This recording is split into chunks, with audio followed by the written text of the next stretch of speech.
Bonjour à tous, aujourd'hui une tarte aux poires, une belle tarte aux poires avec sa crème d'amande. Pour la crème d'amande, la règle est toujours la même, c'est le poids de l'œuf qui définit la quantité des autres ingrédients. On a 2 œufs, un œuf fait environ 50 grammes, donc on a 100 grammes d'œuf.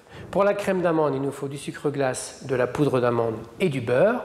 Nous avons donc 100 grammes d'œuf, 100 grammes de poudre d'amande, de sucre glace et de beurre. Si vous aviez 3 œufs, ça fait 150 grammes de poudre d'amande, 150 grammes de sucre glace, etc., etc. Voilà la base. Ensuite, nous, on a décidé pour cette crème d'amande d'ajouter un petit peu de rhum qui est indispensable pour cette recette. Et on a quelques amandes effilées qu'on va mettre sur le dessus de nos poires. Au moment de passer en cuisson, ça va apporter et de l'esthétique et du goût à notre tarte. Il faut évidemment des poires au sirop de qualité. Pour réaliser la crème d'amande, on met nos matières sèches dans le fond du bol, toujours. Là, on a donc notre sucre glace et maintenant notre poudre d'amande. On ajoute nos œufs et le beurre qui, on le voit, est à température ambiante. On termine par une lichette de rhum et on mélange tout ça au fouet.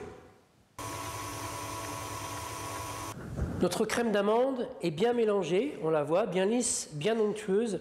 Veillez toujours, avant de l'utiliser, à, avec votre fouet, venir fouiller le fond de votre bol de cette façon.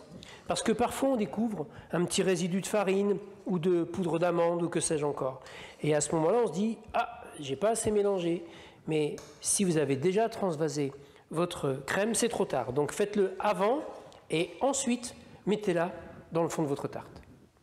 Nous avons donc foncé une pâte sablée dans un cercle en inox. Vous n'avez pas de cercle en inox, ce n'est pas très grave, vous mettez ça dans un plat à tarte classique. Et maintenant, on va étaler notre crème d'amande.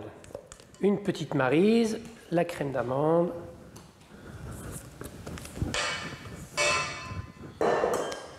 Et avec une spatule, on vient l'étaler uniformément.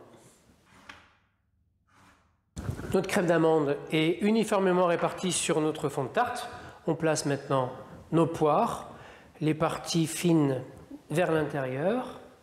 Voilà, on a bien réparti nos poires pour que chacun ait une poire par part et un petit morceau de poire au centre. Pour terminer, on vient saupoudrer l'ensemble avec des amandes effilées. Et on passe cette tarte au four chaud, 180 degrés, 35 à 40 minutes au moins.